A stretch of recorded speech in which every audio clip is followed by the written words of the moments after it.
మేము ఇన్ని సర్టిఫికేషన్స్ అన్ని పెడుతూ ఉన్నాము, బట్ ఎందుకో మేము షార్ట్ లిస్ట్ అవ్వట్లేదు అని అడుగుతుంటారు.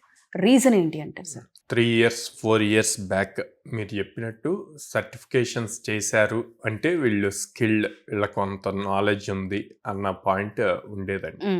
ఇప్పుడు సర్టిఫికేషన్స్ అన్నవి అసలు కన్సిడర్ కూడా చేయట్లేదు. అది చాలామందికి తెలియక పాపం మనీ హ్యూజ్గా ఇన్వెస్ట్ చేసి, అంటే వాళ్ళ కాలేజ్ ఫీజెస్ కాకుండా మళ్ళీ వీటి మీద కూడా ఎక్స్ట్రా బర్డెన్ అవుతుంది. అంటే స్టూడెంట్స్ కూడా వాళ్ళని మనం అంటానికి లేదు.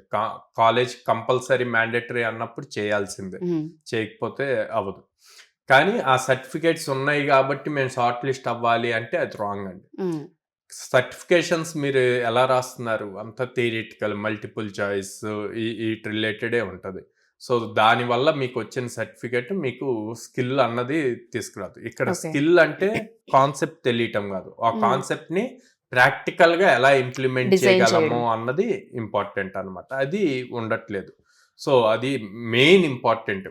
సో ఎప్పుడు కూడా సర్టిఫికేట్స్ ఎంత ఎక్కువ ఉంటే జాబ్ ఆపర్చునిటీస్ అంత పెరుగుతాయి అన్నది మాత్రం పెట్టుకోవద్దు.